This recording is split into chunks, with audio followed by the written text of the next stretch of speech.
Les mots sont mes armes préférées. Tout départ est aussi un retour. Tu pars avec tes rêves, tu pars avec ta vie, tes souvenirs.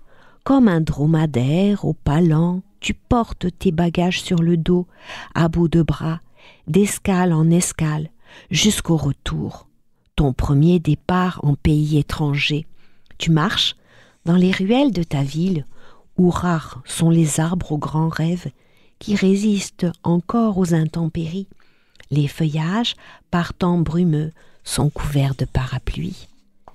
Les lieux te semblent si peu familiers, pourtant tu es loin d'avoir échoué dans un désert aux cactus géants. L'atmosphère de cette rue inconnue n'avait pas de secret pour toi, et ce visage qui te reconnaît à peine est la pluie qui raconte ta présence. Toi, jamais parti, ton regard s'est transmué en cours de route. C'est ici que tu entames le tout premier départ. C'est là que l'étrangeté te saisit à la gorge, à bras-le-corps, dans l'exil qui commence. Il te faudra du temps pour apprendre les nouveaux mots de la relation. Pourtant, le soleil est au zénith, la mer salue encore la baie où tout a commencé.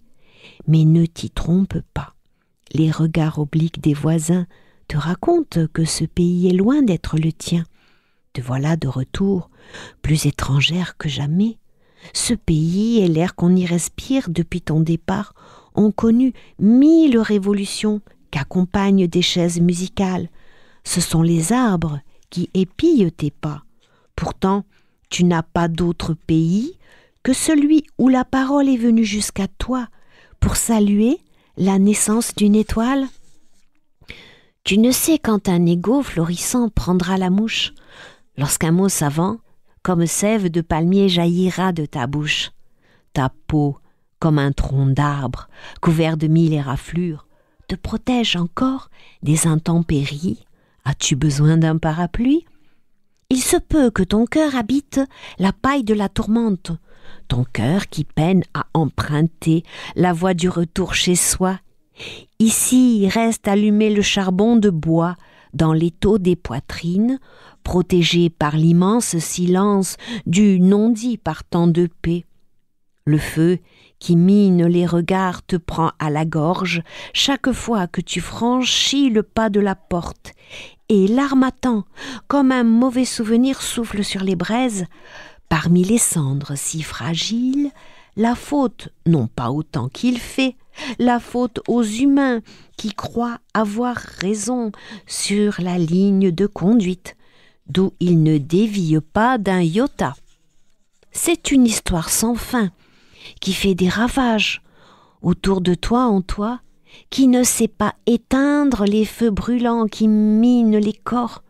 Seuls les mots te proposent la longue marche vers la dernière oasis où étancher ta soif. Tu n'as pas d'autre arme que les mots, sentinelle et veilleur d'espoir.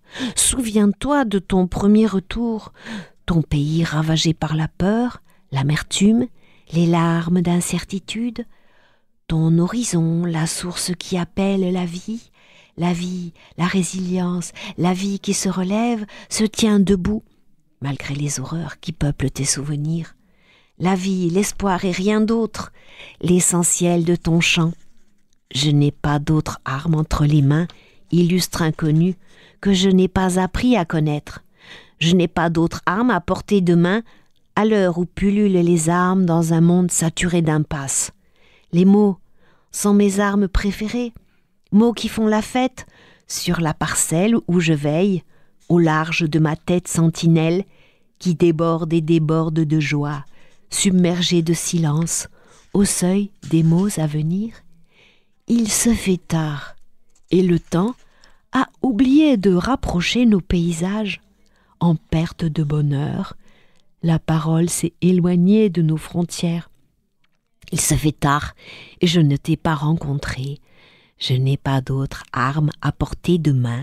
Si parmi les nuages, à compter le soir, le temps t'apporte une étoile, fais semblant de la voir. C'est une étoile, un corps lumineux, un presque rien, une femme vivante qui frappe à ta porte, une femme jamais transparente que tu as dû croiser dans une vie antérieure. J'ai emprunté un autre quart de chemin.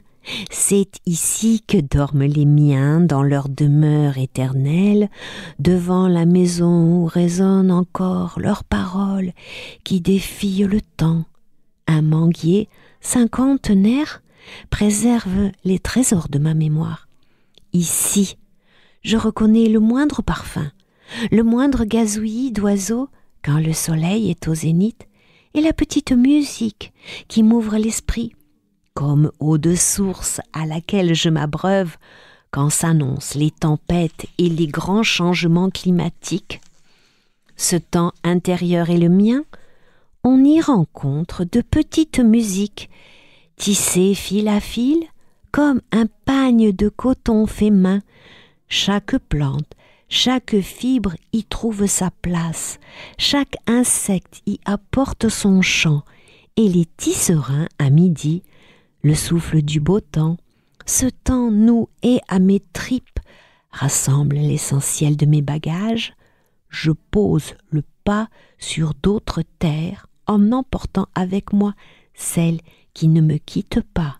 À qui cette voix, si ce n'est à moi, qui arpente un monde muet, qui ne m'a jamais rien dit de vrai, sauf la leçon que j'ai apprise de la vie?